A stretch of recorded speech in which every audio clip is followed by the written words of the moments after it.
সত্যবাদী আমার রহমতের নবী কেমন সত্যবাদী, হায়াতে কোনদিন ভুলেও একটা মিথ্যা কথা বলেন নাই। কেমন আদর্শের নবী আমার, জীবনে কোনদিন কাউকে একটা গালি পর্যন্ত দেন নাই। হাজারো গালি নবী সামনে বসে শুনছেন, কোন ইহুদির একটা গালির জবাব পর্যন্ত রহমতের নবী দেন নাই। রহমতের নবী আমার কোনদিন দুটো চোখ মোবারক গরম করে কারো দিকে তাকান নাই। কারণ রহমতের নবী চোখ গরম করে যদি কারো দিকে তাকায়, সাথে সাথে লোকটা পুরিয়া ছাই হয়ে যাবে। কারণ রহমতের নবীর চোখের মধ্যে অনেক পাওয়ার। তাকাইয়া যদি রাগ মেজাজে তাকায়, তাহলে পুরিয়া ছাই হয়ে যাবে।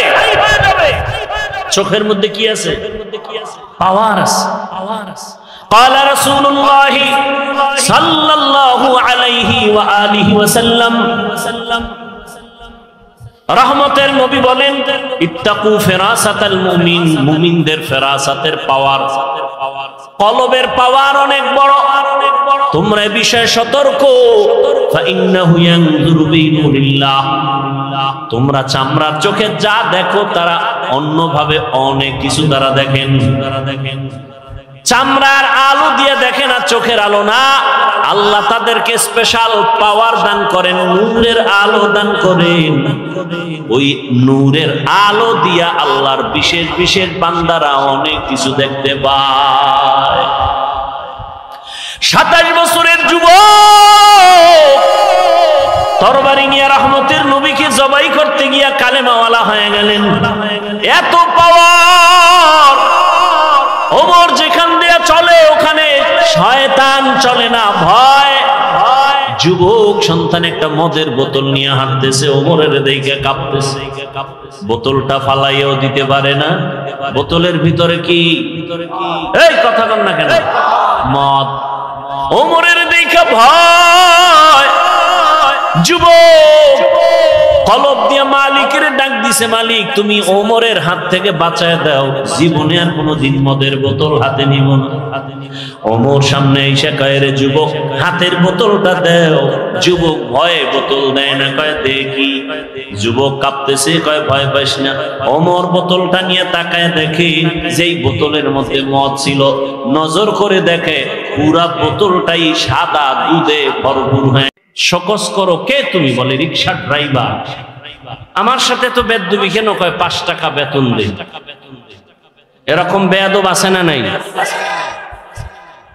এরপরও কি আলেম ওলামারা কোনো বরদোয়া করে? তা আল্লাহ এদেরকে দিবেন না আপনাকে দিবেন? সব সময় তারা শুকর আদায় করেন, আলহামদুলিল্লাহ। কেন? আল্লাহ এদেরকে তাফাক্কুহ ফিদ দ্বীনের মাকাম দান করেছে। খারাপ লাগতেছে আপনাদের?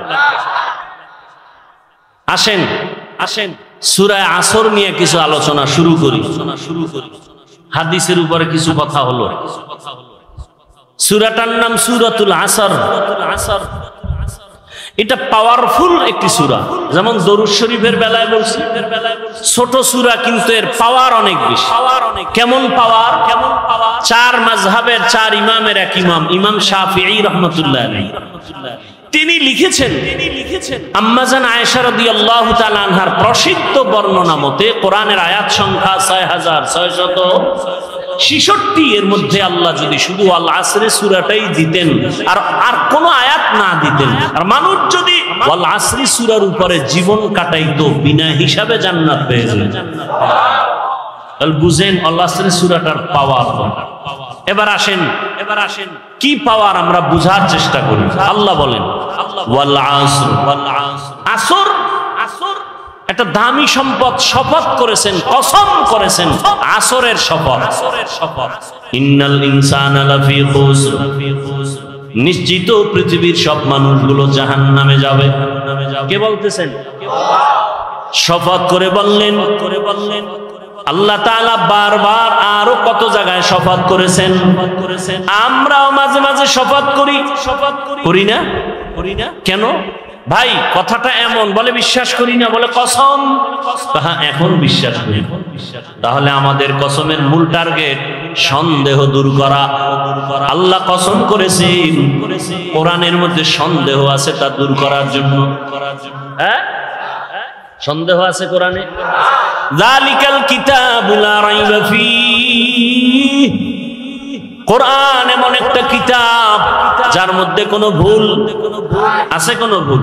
এই কালামে জিন্দা কুরআনে হাকিম তাকাসারা আনহু আফহামুর রিজালি বাখা কুরআন কালামুল্লাহ বশনো কদিমাস্তি কদিমাস্তি নইনো।